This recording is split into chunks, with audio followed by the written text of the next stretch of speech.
This happened a few months ago. I'm a truck driver, and I often stop at this small diner on the edge of town during late-night hauls. The flickering neon lights outside always made me feel welcomed, like an old friend. I usually went there for comfort food and quiet before hitting the road again. Things took a strange turn that I still can't explain. On my first night there, I noticed a woman sitting in a corner booth. She was focused on her food. I saw her chewing, but then she looked up and her eyes darted my way. It gave me a chill. I thought maybe it was just tiredness messing with my head. I ordered a burger and tried to shake off the uneasy feeling creeping over me. A few nights later, I returned. The woman was there again. Her hair seemed longer, maybe. I glanced over at her a few times as I munched on my fries. It felt different that night, like the air was thick with secrets. The fryers buzzed, and an old jukebox hummed softly in the background. I thought about saying something to her, but I didn't. I decided it was best to keep to myself. On my next visit, things took a turn for the weirder. The woman was there again, but now she wore a bright red sweater. I felt her eyes boring into me. My heart raced in my chest. Suddenly, I heard it whispers coming from empty booths. The voices were low and indistinct. I glanced around, but all I saw were shadows in the reflections of the diner's tall windows. My skin prickled, and a wave of fear washed over me. I knew I had to leave. I hurried out that night, hands shaking against the steering wheel. I told myself it was nothing, my mind playing tricks after hours on the road. But inside, I felt different. The diner had a hold on me, calling me back like a siren. I couldn't resist returning. On my last visit, she was there again. I locked eyes with her this time. She stared at me with an emptiness I can't explain. I tried to ask if she was okay, but my voice caught. The atmosphere felt charged. The diner itself felt like it was holding its breath. Then I blinked, and she vanished. I felt my heart drop. Using my peripheral vision, I glanced around the diner. The other booths were quiet. Then I heard it again, not the whispers, but a voice. "Where did she go?" it asked. I looked around. Nobody was there. My stomach sank. Now I'm left with so many questions. Was any of it real? What was that woman doing there? What were those whispers I heard? Should I even have gone back after the first night? I still think about it, but I can't make sense of any of it. I couldn't shake the feeling that I needed to return to the diner. It was as if it was calling to me, and the tug of curiosity was stronger than my fear. The next night, I found myself parked outside again, the neon lights flickering in the warm night air. My hands trembled just a bit as I stepped inside. The place was empty except for the same old waitress at the counter. She had seen better days, hair pinned up and dark circles under her eyes, but there was a familiarity in her glance. I made my way to a booth in the corner, the same one where I had seen the woman each time. My heart thudded in my chest as I sat down, eyes scanning every inch of the diner. I ordered a coffee and pie, but I barely touched them. I felt the familiar tension building, an invisible line stretching between me and that booth across the room. I couldn't help but glance over. The table was empty, but I felt her presence. I was on edge. The old jukebox played a haunting tune, and suddenly, the lights dimmed for a moment before bouncing back to life. That's when I noticed a small box sitting at the edge of my booth. It hadn't been there before. I leaned in closer, my heart racing. It looked like a music box, finely crafted, its lid slightly ajar. I hesitated, then opened it. Inside, there was a small piece of paper with a scribbled note. "Find me," it said. The words felt cold. I glanced around, my stomach churning. What did it mean? Who had left this here? My skin prickled with the weight of unseen eyes. Suddenly, the door swung open with a loud clang. A gust of cold wind blew through the diner. I turned, expecting to see customers coming in, but the doorway was empty. "Did you hear that?" I called out to the waitress. She looked up, startled, as if she had been in a trance. "What was that?" I asked, my voice shaky. She shook her head, and I saw her hands tremble as she wiped down the counter. "Nothing out of the ordinary," she said, her tone curt. There was something unnatural in her demeanor, like she was covering up a deeper truth. I felt a mix of fear and determination. I had to know more about the woman and the whispers. I couldn't leave without getting answers. "Is there something strange about this place?" I asked. She just looked at me flatly, as if she were debating whether to tell me something important.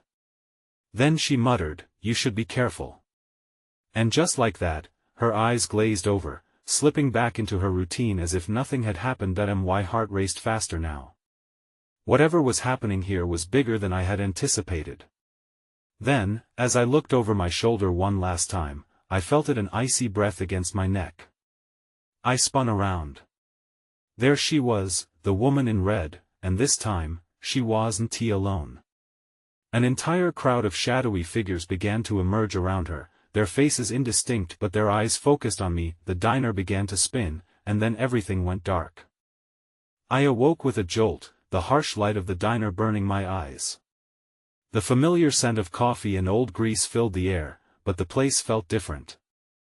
I rubbed my temples, trying to shake off the fear and confusion from the darkness that had enveloped me. Had it all been a dream? I was still in my booth, but now it was quiet, even quieter than before. I glanced around, hoping to see the woman in red or the crowd of shadowy figures, but nothing stirred.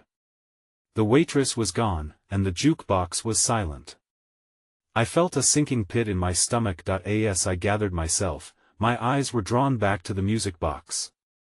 It was still there, lid slightly open, as if inviting me to take another look.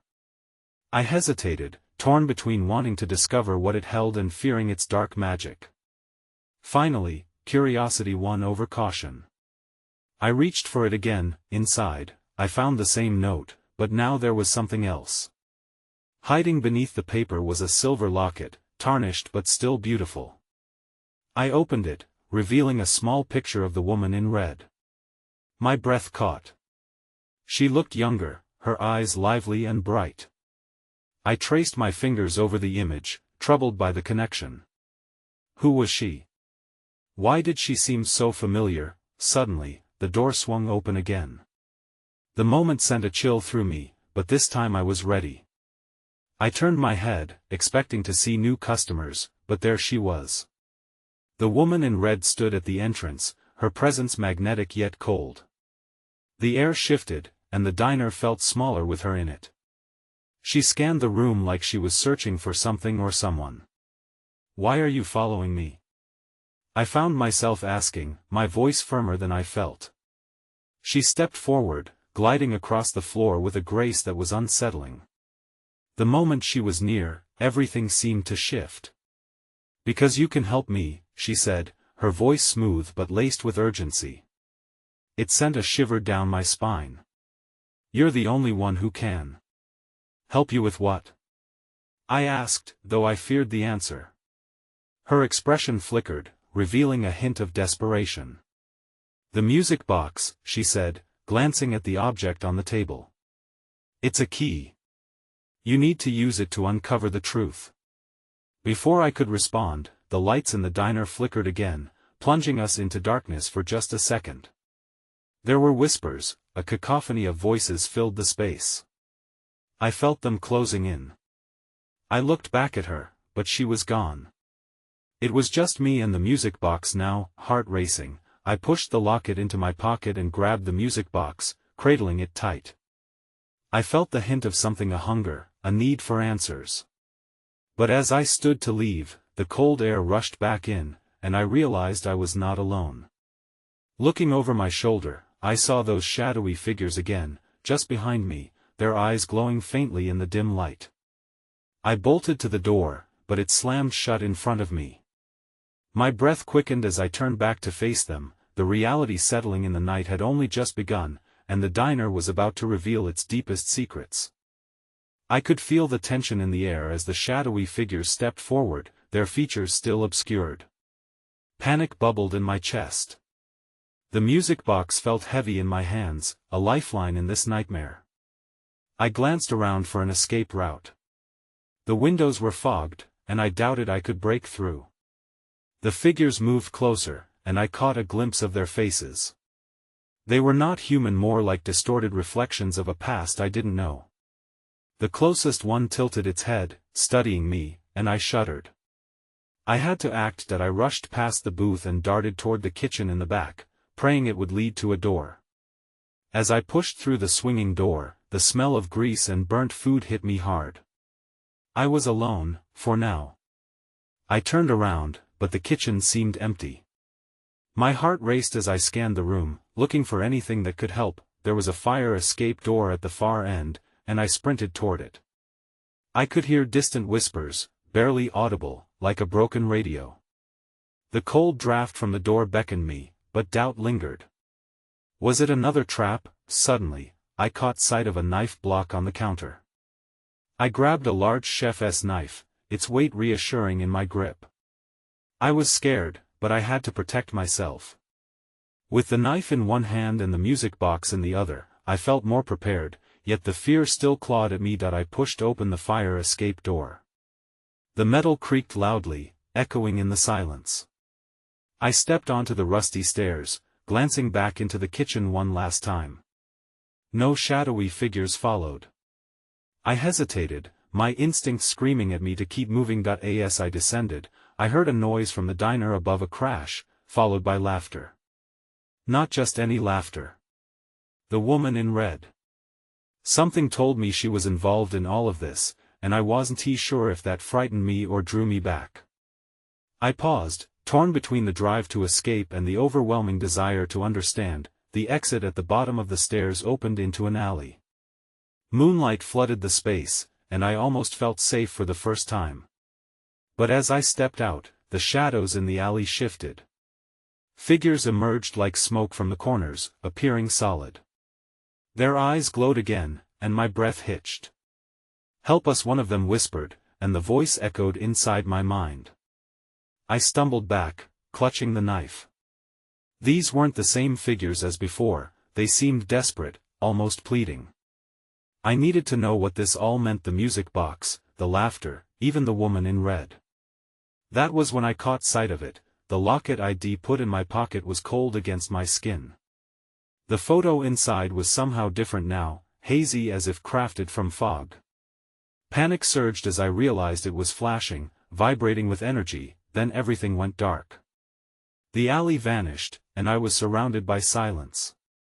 The music box clanked as it fell from my grasp, the last thing I could comprehend before everything faded away.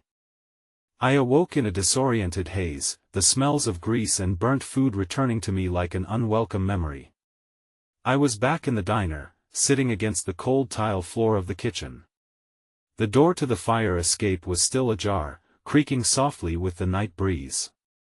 I rubbed my eyes, and the shadows from earlier lingered in my thoughts, refusing to fade. The music box lay a few feet from me, its lid now open. I picked it up, feeling a spark of warmth radiate from it, but the sound was muffled. I could hear faint whispers, tantalizing and distant.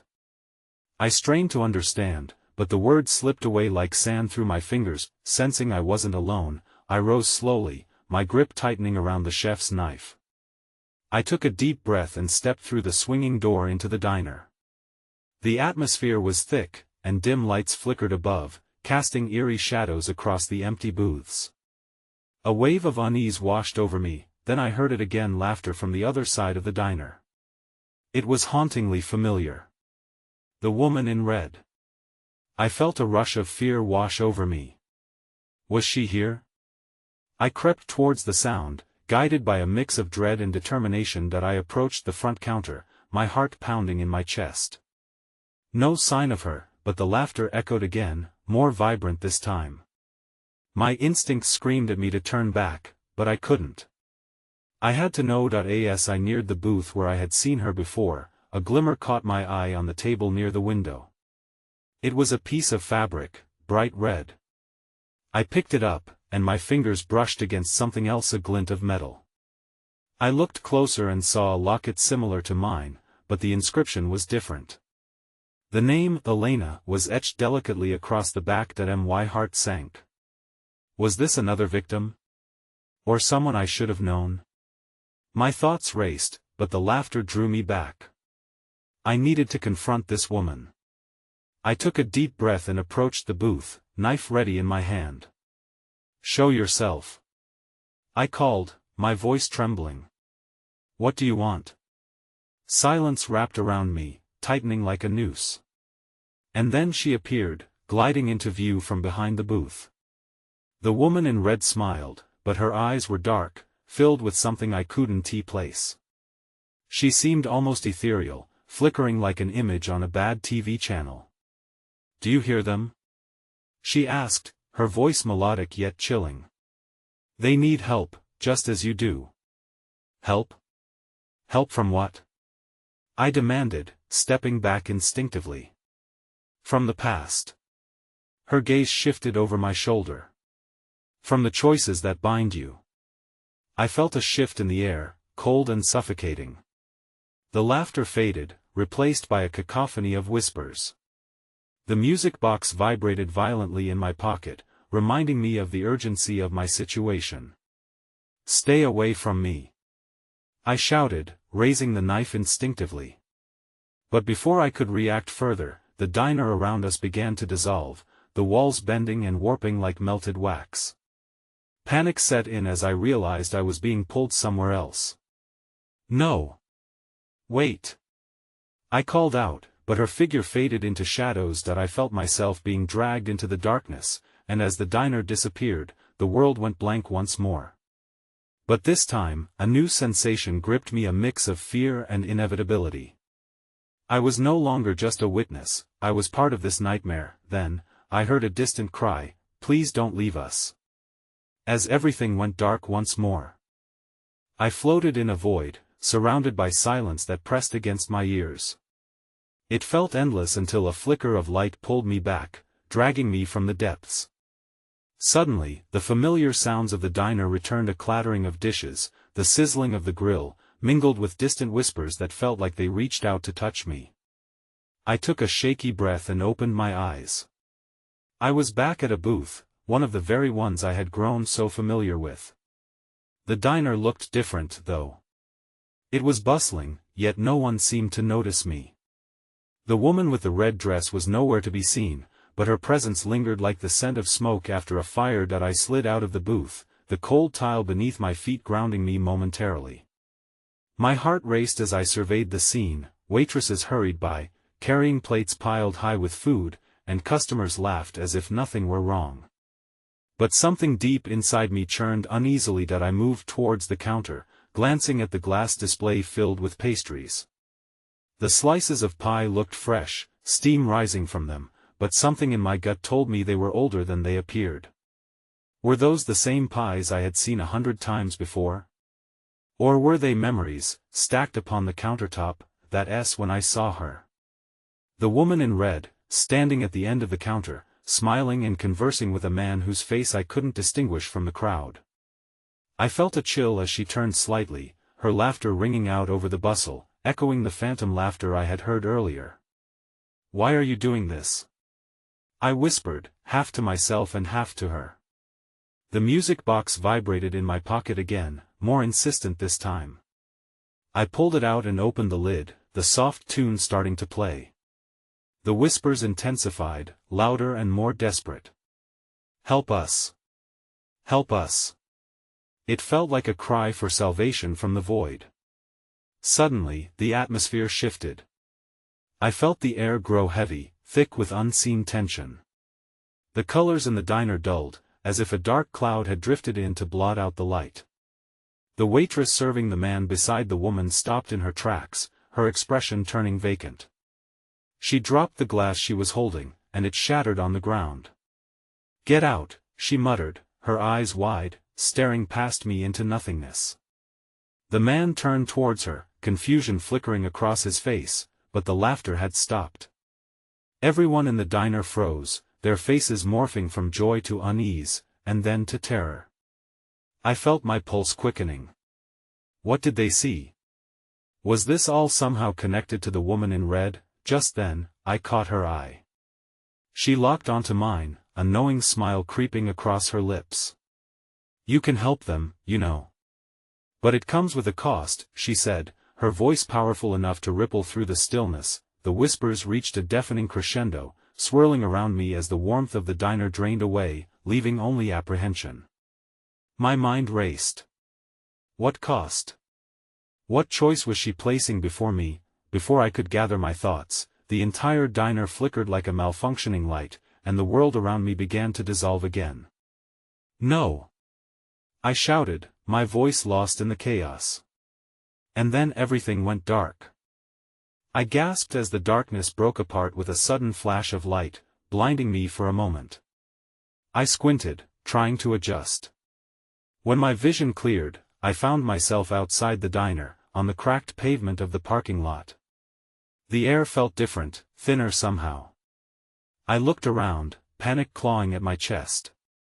The diner was there, but it loomed larger, almost menacing under the dim streetlights. Other than that, the world was devoid of life. I stepped forward, hesitant. The loud hum of the diner inside stopped, replaced with an unsettling silence. I could still feel the echoes of the crowd I had just witnessed, their laughter now a distant memory. A sense of urgency washed over me. I needed to understand what was happening. I approached the entrance, and the door swung open with a creak, as if inviting me in. I stepped over the threshold, half expecting the same bustling scene to return. Instead, the diner lay in shadow. Tables were stacked haphazardly, and the remnants of meals sat abandoned. The air smelled stale, like something had gone bad. I called out, "Hello?" My voice trembled, but no answer came. As I stepped further in, the light flickered above me, making my heart race. I could swear I heard the faintest sounds of the music box from my pocket. I pulled it out, and to my shock, it was now closed. How could it have stopped? I walked towards the back, where the flickering glow pulsed the brightest. With each step, the whispers returned, softer this time but insistent. "Help us," they urged, like a chorus of lost souls reaching out. It felt familiar, the same desperation I'd felt earlier. Then, I saw her again. The woman in red stood at the far end of the dimly lit diner, her silhouette sharp against the shadows. She hadn't changed, that smile still graced her lips. "You've come back," she said, her voice smooth like honey, but it held a chilling undertone. "What have you done?" I demanded, my fear boiling to anger.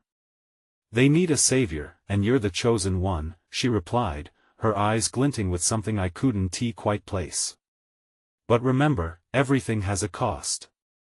I shook my head, struggling to keep my composure. "I can't help them. I don't know how." "Oh, but you do," she said lightly, stepping closer. "You're the bridge between their world and yours. Don't you see? They are waiting for you." Before I could respond, the shadows deepened around us, swirling like a thick fog. I sensed something shifting behind me. I turned, heart pounding, as a figure emerged from the shadows. It was the same waitress who had warned me before. Her eyes were wide, fear etched across her face. "You have to leave. You don't belong here," she cried, her voice strained with urgency. I opened my mouth to ask why, but before I could utter a word, the lights blinked out, plunging me into darkness once more. Then, my pocket vibrated violently, sending a chill down my spine. What now? I thought, feeling the shadows close in around me. The diner's whispers surrounded me, and a new, uneasy sensation washed over me. I couldn't shake the belief that something pivotal was about to occur, something I wasn't prepared for. I felt a tug at my coat, a cold finger brushing against my arm. I jerked away, panic bubbling within me. "Who's there?" I called out into the void. The shadows seemed to shift, swirling around me, as if to answer but remaining maddeningly silent, just as I was about to turn back towards the entrance, a flash of light caught my eye. It flickered briefly and then settled into a steady glow. I could see it now. It was a door at the far end of the diner that hadn't been there before. My heart raced with both intrigue and dread. Should I approach it or find a way out? Ignoring the flight response screaming in my head, I moved forward. Each step felt heavy, as if the ground was trying to pull me back. The whispers grew louder, a cacophony of pleading voices. "Help us! Save us!" they cried, blending into one another like a haunting melody woven from desperation. As I reached for the doorknob, I hesitated again. My fingers brushed the cold metal, and suddenly, the whispers ceased. An unbearable silence enveloped the room, pressing against my ears. I froze, my breath hitching. This silence felt alive, almost mocking. "Where am I?" I whispered, more to myself than anyone else. The woman in red flashed in my mind, a beacon of confusion and danger. Did she bring me here? And why? Before I could ponder further, the door swung open with a force that almost knocked me back. Inside was dark, a stark contrast to the dim lights in the diner. I peered in, squinting to see anything. A musty odor wafted towards me, and I took a step back, my instincts on high alert. "Please, you have to help us." A voice pierced through the darkness, shaky and filled with pain. I recognized it, one of the restaurant patrons from before. "There's no time. They need someone to break the cycle." "What cycle?" I managed to ask, my voice shaking. I felt my legs wanting to run, but curiosity rooted me in place. "The cycle of despair. It traps us, and you're the only one who can." Suddenly, a loud crash broke through the silence, and I jumped. The lights flickered back on, but everything had changed. Tables and chairs were now stacked in a disordered pile, as if a storm had swept through. I blinked, breathless, as a figure emerged from behind the clutter. It was the waitress again. Her eyes were wide with urgency. "You shouldn't have come back. You have to help them before it's too late." "What do I do?" I shouted over the pounding in my chest. I had no idea what I was supposed to be saving them from or how, but before she could respond, a deafening roar echoed from the back of the diner. The sound was monstrous and filled with rage, shaking the walls around me. My heart dropped into my stomach, and I turned to run, overwhelmed. Just then, a cold gust of wind swept through, pulling at my coat and launching me toward the door. As I stumbled outside, my breath burning in my chest, I felt a presence lingering over my shoulder. My pulse quickened. It was far from over. I had barely escaped, but now I was more entangled in the mysteries of this place than ever. I had to find out what waited for me, or risk losing everything. But there was no way I could turn back. I looked back at the diner, already feeling the darkness claw at the edges of my mind. I had no idea what was really at stake, but I was determined to find out. I stood outside the diner, my breath visible in the frigid air. The familiar neon lights flickered above me, casting an eerie glow on the pavement. I couldn't shake the feeling that the shadows were watching and waiting. Something was definitely wrong, and I made a snap decision. I couldn't walk away without uncovering the truth. Trembling, I stepped back towards the entrance. The door creaked open as I pushed it, revealing the same chaos that had greeted me just moments before. The disarray inside felt more pronounced now, as if the diner itself was alive and eager to swallow me back into its depths. I didn't want to scream, but the roar lingered in my ears like a distant thunder. The waitress was gone. Just vanished. It left me feeling exposed and alone. I needed answers. Was it all in my head, or was there something supernatural happening? I started to investigate the wreckage of chairs and tables. My hands brushed a metal leg of a chair, and then I noticed something shining beneath the pile. I dug through the mess, prying loose a silver bracelet. It seemed elegant, but twisted. I wondered who it had belonged to. As I examined it, the whispers returned. Only this time, they were clearer, no longer a jumble of cries but distinct pleas. Find her. Free her. The urgency in their tone sent chills down my spine. Who were they referring to? Just then, the diner's lights flickered again and went out. The shadows thickened, swallowing the room in darkness. I fumbled for my phone, and the small blue light felt like a lifeline as I focused it on the space around me. That was when I saw her, a silhouette standing at the far end of the diner. The woman in red. Help me. Her voice was strained, barely above a whisper, but it reached my ears with haunting clarity. Who are you? I asked, my voice cracking. What do you want from me? She took a step forward, and the bracelet in my hand grew warm against my skin. You must break the cycle, she repeated, her voice echoing into the abyss. Only then will it stop. Before I could respond, the deafening roar erupted again, this time more ferocious, shaking the very walls of the diner. I felt the air shift, and panic propelled me backwards. My heart raced as I stumbled into a nearby booth to shield myself, pressing my back against the cool leather. That's when I heard the scratching. It was faint at first but quickly grew louder, like claws scraping against metal.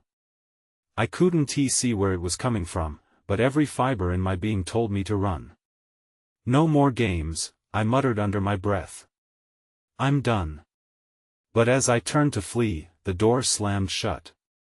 The sound echoed through my mind, and the whispers grew frantic. You're too late. They cried. The cycle won't be broken. The weight of despair crashed down on me. I realized there was no escape, I was caught in a twisted reality I didn't understand. I pressed my hands against my ears to block out the noise, but it was no use. Panic surged through me as I turned back to the figure. What do I have to do? I shouted, desperation spilling into my voice. She pointed towards the kitchen. Everything you need is in there, but hurry. I took a deep breath and made my move, racing towards the source of the chaos, unsure of what awaited me. Would I discover the truth or be consumed by the darkness that had taken hold of this place? I burst through the kitchen door, the pressure of the diner's darkness falling behind me like a cloak. The kitchen was a mess, pots and pans strewn about as if a storm had hit. The commotion outside faded into a dull echo as I scanned the room for anything that could help me break the cycle. The music box felt heavy in my pocket, a constant reminder of the woman in red and her cryptic warnings. I needed to figure out what she meant. Why was I the one who could help? In a frenzy, I rummaged through drawers, each metallic clang jarring against the ominous silence. Amidst the chaos, a glimmer caught my eye, a tarnished silver key lying on the ground next to a pile of forgotten ingredients.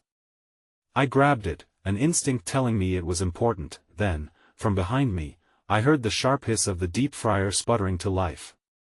I turned, bracing myself for whatever horror might emerge, but found only the dim flicker of its bubbling oil.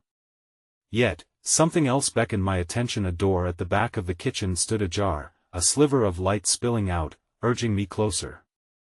A low roar reverberated from behind it, and my heart sank. Pushing through with determination, I stepped inside. The room was narrow and lined with old cabinets that had seen better days. On a table in the center lay a collection of strange objects, charms, talismans, and a faded photograph of the woman in red, smiling next to a group of people I didn't recognize. I felt a connection to that photo, a gut feeling that these faces were tied to the shadows haunting the diner. There was a sudden crash behind me as the door slammed shut, and the atmosphere thickened with tension. The music box vibrated violently in my pocket, its whispers now frantic. Hurry, find her. I looked around, my pulse racing. The photograph, I knew instinctively, held the key to understanding. I snatched it from the table, searching for a clue among the faces. When I looked closer, I recognized the familiar features of the waitress, the same woman who had warned me to leave. Beneath the faces in the photograph, I began to piece it together. They were all trapped, bound to this place by their grief and regrets. A scream pierced the silence. It was a wail of despair, echoing from beyond the back door. Adrenaline surged through me, and I rushed back through the kitchen, wrenching the door open to find the woman in red, standing defiantly as shadows writhed around her. The figures coalesced into forms, whispering. Each one appeared distorted, clutching memories that felt painfully familiar. "Help us!" they chorused again, filling the air with their anguish. I felt the weight of their desperation press down on me. "What do you want? How do I help you?" I asked, desperation clawing at my throat. The woman in red stepped toward me, her gaze piercing. "You must confront your fears and set them free," she urged. "Only then can I be free, and they can find peace." I clutched the photograph tightly, understanding dawning. The memories of the past, the choices made, the lives lost bound these souls together. They were tied to the painful cycle of grief, lost in the tumult of their own stories. If I wasn't willing to confront my own demons, would never break the cycle. The back door burst open, unfurling a gust that sent chills rushing down my spine. The shadows swirled, pulsing with frantic energy. I remembered the key from the kitchen. I had to find a way to unlock what was hidden. With newfound resolve, I stepped closer to the swirling shadows. "I can help you. I can break this cycle, but I need your trust." The woman in red's face softened. "You're stronger than you know. Don't run from the darkness, embrace it." I nodded, lifting the key high. "Tell me what to do." Then, in one last act of desperation, I closed my eyes and shouted, "I release you." I felt the vibrations resonate deep within as I willed the memories to unravel. The shadows thickened, swirling angrily, but within myself, I felt warmth emerging, washing over me. They began to dissipate, wisps of smoke drifting away into the night. Just then, the music box exploded with sound, filling the air with a haunting, nostalgic tune. I opened my eyes to see the woman in red smile at me. "You did it," she whispered, her voice a soft echo. But before she could fade away, a shadow enveloped her, dragging her back against some invisible tether. I froze, caught between triumph and desperation, knowing our battle was far from over. I stumbled back but stood my ground, ready to face whatever darkness might linger. The room pulsed with energy, but I couldn't let fear consume me. I had uncovered part of the truth, yet many questions remained. What had I truly released? And what would come next for me? The diner still echoed with life, but the shadows would never truly fade, just quiet for now. As I turned to leave, I couldn't shake the feeling that the battle was just beginning. I stepped into the cool night air, breathing deeply, unsure if I had broken a cycle or merely set the stage for another. I found new purpose, but new questions would linger like shadows. And that was just the way it would be.